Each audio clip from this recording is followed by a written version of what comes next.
കൊണ്ടേ പോകൂ. തലശ്ശേരിയെ പ്രകമ്പനം കൊള്ളിച്ച ഷാഫിയെയാണ് ഇന്നലെ കാണാൻ സാധിച്ചത്. കാസർഗോഡ് നിന്നും വി.ഡി. സതീശന്റെ പുതുയുഗയാത്ര ഇനി അങ്ങോട്ട് വയനാട് മുതൽ അങ്ങ് തെക്കോട്ടേക്ക് പടർന്ന് പന്തലിക്കാൻ പോവുകയാണ്. ഇന്നലെ അത് കണ്ണൂരിലൂടെ പാഞ്ഞു. എത്തിയിടത്തെല്ലാം വലിയ ജനസന്നാഹങ്ങൾ ആയിരുന്നു. തലശ്ശേരിയിലൊക്കെ കാത്തുനിന്നത് വെയില് പോലും കൊണ്ട ജനങ്ങളായിരുന്നു. കോൺഗ്രസ് നേതാക്കളെ കാണാൻ വേണ്ടിയാണ് അവർ അത്രയും പേർ തടിച്ചുകൂടിയത്. അവിടെയാണ് തലശ്ശേരിയിൽ ഷാഫി തരംഗമായി മാറിയത്. മൈക്കിന് മുന്നിൽ കത്തിക്കയറിയ ഷാഫി പറഞ്ഞു, തദ്ദേശ തെരഞ്ഞെടുപ്പിൽ കണ്ടത് വെറും ട്രെയിലർ മാത്രമാണ് എന്ന്. വടക്ക് മുതൽ തെക്ക് വരെ CPM നടത്തുന്ന ജാഥയുണ്ടല്ലോ, എന്താണ് അതിന്റെ പേര്? വികസന ജാഥ. എന്നാൽ ഷാഫി പറയുന്നു അത് വികസന ജാഥയല്ല, വിദ്വേഷ ജാഥയാണ് എന്ന്. അല്ലാതെ വികസനത്തിന്റെ ഒരു മണൽ തരിയെ കുറിച്ച് പോലും പറയാൻ വടക്കൻ മലബാറിലെ ജാഥ നയിക്കുന്ന ഗോവിന്ദൻ മാഷിനോ, മധ്യ കേരളത്തിൽ ജാഥ നയിക്കുന്ന ജോസ് കെ മാണിക്കോ, തെക്കൻ കേരളത്തിൽ ജാഥ നയിക്കുന്ന ബിനോയ് വിശ്വത്തിനെ കൊണ്ടോ സാധിച്ചിട്ടില്ല. ജോസ് കെ മാണിയാകട്ടെ UDF-നൊപ്പം ചേരാനായി വടി ഒഴിഞ്ഞു വെച്ചു എങ്കിലും മന്ത്രി റോഷി അഗസ്റ്റിനെ വരുതിയിലാക്കി മുഖ്യമന്ത്രി കളിച്ച കളിയിൽ ജോസ് കെ മാണിക്ക് ഒന്നും ചെയ്യാനാകാതെ വരികയായിരുന്നു. അതുകൊണ്ട് മാത്രമാണിപ്പോൾ കഷ്ടപ്പെട്ട് മധ്യ കേരളത്തിലെ ജാഥ നയിക്കേണ്ടി വരുന്നതും. കാലാകാലങ്ങളായി കയ്യിലുണ്ടായിരുന്ന പാലാ മുനിസിപ്പാലിറ്റിയിൽ നിന്ന് പോലും പുറത്തേക്ക് കടക്കേണ്ടി വന്നിരിക്കുകയാണ് ജോസ് കെ മാണിക്ക്. ഇനി ബിനോയ് വിഷയത്തിലേക്ക് വരികയാണ് എങ്കിൽ PM ശ്രീ പദ്ധതി അടക്കം പിണറായി തന്നിഷ്ടപ്രകാരം കാര്യങ്ങളെ മുന്നോട്ട് നീക്കിയതിന്റെ ചൊരുക്ക് നല്ലതുപോലെയുണ്ട്.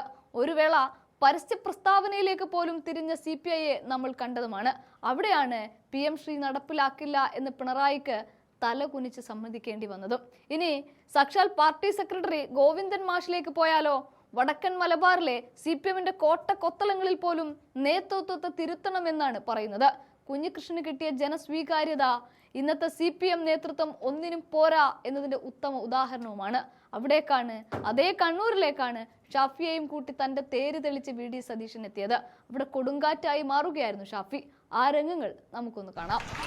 ഞാൻ ഈ UDF-ന്റെ നേതാക്കന്മാരോട് ചോദിച്ചു, നമുക്ക് ഈ രാവിലെ 10-11 മണിക്കൊക്കെ ശേഷം പ്രതിപക്ഷ നേതാവ് എത്തുമ്പോഴത്തേക്കും നല്ല വെയിൽ അവിടെ കൊള്ളുന്നുണ്ടാവും, തലശ്ശേരിയിലെ പരിപാടി എങ്ങനെ ഉണ്ടായിരിക്കും എന്ന് വെച്ചപ്പോൾ അവരെന്നോട് പറഞ്ഞത് അത് അവിടെ വന്ന് കണ്ടാ മതി എന്നാണ് എന്നോട് പറഞ്ഞത്. ഈ സംഗമത്തിലേക്ക് കടന്നു വന്ന ഐക്യജനാധിപത്യ മുന്നണിയുടെ മുഴുവൻ സഹപ്രവർത്തകർക്കും, ഞങ്ങളെ കേൾക്കുന്നതിന് വേണ്ടി വന്നു ചേർന്നിട്ടുള്ള മുഴുവൻ ജനാധിപത്യ വിശ്വാസികൾക്കും പ്രതിപക്ഷ നേതാവിന്റെ ഈ ജാഥയെ തലശ്ശേരി ടൗണിലുടനീളം കൈകൾ വീശി ആശീർവദിച്ച് അനുഗ്രഹിച്ച് തംസപ്പും കൊടുത്ത് സല്യൂട്ടും കൊടുത്ത് ആനയിച്ചിങ്ങോട്ടേക്ക് കടന്നു വന്ന തലശ്ശേരിയിലെ മുഴുവൻ ജനതയ്ക്കും ഹൃദയം നിറഞ്ഞ നന്ദിയും സ്നേഹാഭിവാദ്യങ്ങളും അറിയിക്കാൻ ആഗ്രഹിക്കുകയാണ്.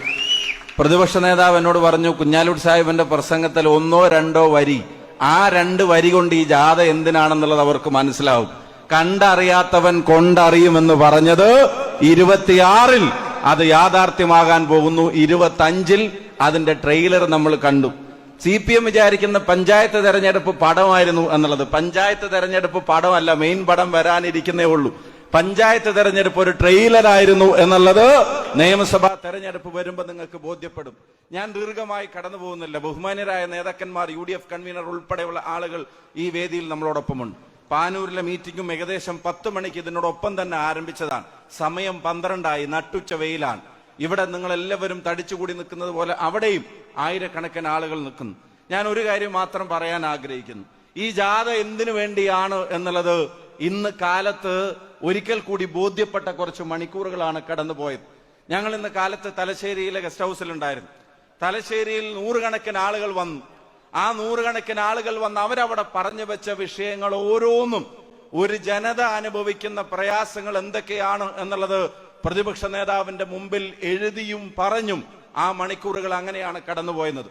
ഓർഫനേജിൽ കഴിയുന്ന പാവപ്പെട്ട അമ്മമാരുടെ പെൻഷൻ തൊട്ട് മൈസൂർ തലശ്ശേരി റെയിൽപാത വരെയുള്ള കാര്യങ്ങളിൽ ഒരു ഗവൺമെന്റിന്റെ ഇടപെടൽ ഉണ്ടായിരിക്കണം എന്നുള്ളതാണ് അവിടുത്തെ ജനങ്ങൾ ഓരോരുത്തരും അവിടെ വന്ന് പറഞ്ഞത്. പെൻഷനെ സംബന്ധിച്ച്, ക്ഷേമനിധിയെ സംബന്ധിച്ച്, ഇവിടുത്തെ ബസ് ഓണേഴ്സിന്റെ പ്രയാസങ്ങൾ, ട്രാഫിക്കിന്റെ പ്രശ്നങ്ങൾ, ഹൈവേയുടെ പ്രശ്നങ്ങൾ, ഈ തീരദേശത്തിന്റെ പ്രശ്നങ്ങൾ, കർഷകരുടെ പ്രശ്നങ്ങൾ, ഓരോന്നും അവരെ കേട്ട് അവരിൽ നിന്ന് പരാതികൾ ഏറ്റുവാങ്ങിയ ശേഷം പ്രതിപക്ഷ നേതാവ് പറഞ്ഞത്, ഇത് കേവലം ഏറ്റുവാങ്ങലായിരിക്കില്ല, ഇത് മേടിച്ചു വെക്കലുമായിരിക്കില്ല. കേരളത്തിൽ ഐക്യജനാധിപത്യ മുന്നണിയുടെ ഒരു ഗവൺമെന്റ് വന്നാൽ സംസ്ഥാനത്തുടനീളമുള്ള ജനങ്ങളെ ബാധിക്കുന്ന പ്രശ്നങ്ങളും നിങ്ങൾ പറഞ്ഞു, ഇവിടുത്തെ സ്പെസിഫിക് ആയിട്ടുള്ള പ്രശ്നങ്ങളും പറഞ്ഞു. ഒരുറപ്പ് ഞാൻ പറയുന്നു, ഈ പ്രശ്നപരിഹാരത്തിന് മുൻകൈയെടുക്കൽ UDFന്റെ ഒരു പ്രധാനപ്പെട്ട അജണ്ടയായിരിക്കുമെന്നുള്ളത് അവിടെ വന്ന മുഴുവൻ ആളുകളോടും പറഞ്ഞു. ഒരു വാചകം കൂടെ ചേർത്ത് പറഞ്ഞു, സർവപ്രതാപവും ഉണ്ടായിരുന്ന തലശ്ശേരി നഗരത്തെ, ഈ പ്രദേശത്തെ, ഈ മലബാറിന്റെ ഈ പ്രദേശത്തിന്റെ ഹെഡ്ക്വാർട്ടേഴ്സ് ആയിരുന്ന ഒരു സ്ഥലത്തെ അതിന്റെ പ്രതാപത്തിലേക്ക് മടക്കി കൊണ്ടുവരാനുള്ള ആൾട്ടർനേറ്റീവ് പ്ലാൻ അത് UDFന് ഉണ്ടായിരിക്കുമെന്നുള്ളത് ആ യോഗത്തിൽ പറഞ്ഞു വെച്ചിട്ടാണ് പ്രതിപക്ഷ നേതാവും അതുപോലെ തന്നെ കുഞ്ഞാലിക്കുട്ടി സാഹിബ് ഉൾപ്പെടെയുള്ള നേതാക്കന്മാർ ഇപ്പോ നിങ്ങളെ കണ്ട് നേരിൽ സംസാരിക്കാൻ വേണ്ടി വരുന്നത്. ഒരു ജാഥ വേറെയും നടക്കുന്നുണ്ട്. ആ ജാഥ വികസന ജാഥ എന്നാണ് അതിന്റെ പേര്. പക്ഷെ വികസനമല്ലാത്ത മറ്റെല്ലാം ആ ജാഥയിൽ ചർച്ച ചെയ്യുന്നുണ്ട്. അത് വികസന ജാഥയല്ല, അത് വിദ്വേഷ ജാഥയാണ് എന്നുള്ളത് അവരുടെ പ്രസംഗം കേൾക്കുമ്പോൾ നിങ്ങൾ അറിയുന്നുണ്ട്. ആ ജാഥ നടത്തുന്നത് കേരളത്തെ വികസിപ്പിക്കാനല്ല, ആ ജാഥ നടത്തുന്നത് കേരളത്തെ തമ്മിലടിപ്പിക്കാനാണ്. ഈ ജാഥ നടത്തുന്നത് കേരളം ഒരുമയോടെ പുതിയ വികസന സ്വപ്നങ്ങൾ കാണുന്ന ഒരു പുതിയ യുഗത്തിലേക്ക് കേരളത്തെ നയിക്കാൻ വേണ്ടിയാണ്. ജനങ്ങളെ കേൾക്കുന്ന ജാഥ. ഇന്ന് അവിടെ കൂടിയിരുന്ന ആളുകളോട് പ്രതിപക്ഷ നേതാവ് പറഞ്ഞു, ഇതാണ് പൗരപ്രമുഖരുടെ മീറ്റിംഗ്. പൗരപ്രമുഖരെന്ന് പറഞ്ഞത് ആരാ? അവിടെ പാവപ്പെട്ട തൊഴിലുറപ്പ് തൊഴിലാളി ഒരു അമ്മ അവരുടെ പ്രയാസം പറഞ്ഞു, അതാണ് പൗരപ്രമുഖ. അവിടെ ഹരിതകർമ്മസേനയുടെ പ്രയാസം പറഞ്ഞു, അതാണ് പൗരപ്രമുഖ. മത്സ്യത്തൊഴിലാളികൾ പ്രയാസം പറഞ്ഞു, അതാണ് പൗരപ്രമുഖർ. ആരോഗ്യ മേഖലയിലെ പ്രയാസങ്ങൾ പറഞ്ഞു, അതും പൗരപ്രമുഖരുടെ ഭാഗം. വ്യാപാരികൾ പറഞ്ഞു, വ്യവസായികൾ പറഞ്ഞു, തൊഴിലാളികൾ പറഞ്ഞു. അതുപോലെ തന്നെ നിങ്ങൾക്കറിയാം, ഖാദിയിൽ ജോലി ചെയ്യുന്നവർ പറഞ്ഞു, ഹാൻഡ് വീവിൽ ജോലി ചെയ്യുന്നവർ പറഞ്ഞു, ഓരോരുത്തരും കച്ചവടക്കാർ പറഞ്ഞു.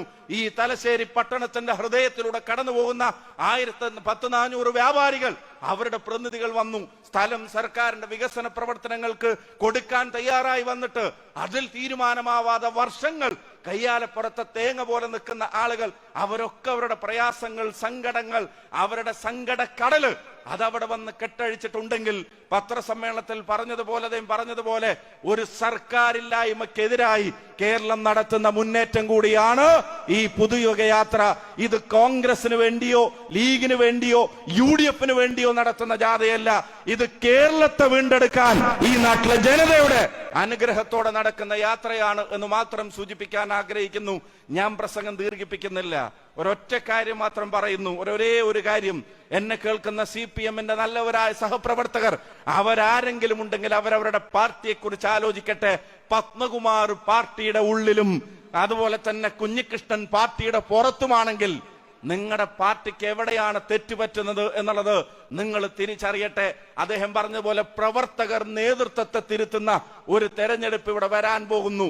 രക്തസാക്ഷി കുടുംബങ്ങൾ, ജീവൻ ബലിയർപ്പിക്കപ്പെട്ടവർ, അവരുടെ പേരിൽ പോലും തട്ടിപ്പ് നടത്തുന്നവർ, അയ്യപ്പന്റെ പേരിൽ തട്ടിപ്പ് നടത്തുന്നവർ, ജനങ്ങളെ തമ്മിലടിപ്പിക്കുന്നവർ, നരേന്ദ്രമോദിയുടെ പ്രസംഗത്തിന്റെ സജി ചെറിയാന്റെ ടീസർ ഇറക്കുന്നവർ, ഒരു കാര്യം അവർ തിരിച്ചറിയണം, ഏതാനപ്പുറത്ത് കയറിയിരിക്കുന്നവരെയും വലിച്ചു താഴെയിടാനുള്ള ശക്തി ഈ നാട്ടിലെ ജനങ്ങൾക്കുണ്ട് എന്നുള്ളത് അത് ബോധ്യപ്പെടുത്തൊരു തെരഞ്ഞെടുപ്പാണ് പഞ്ചായത്ത് തെരഞ്ഞെടുപ്പ്.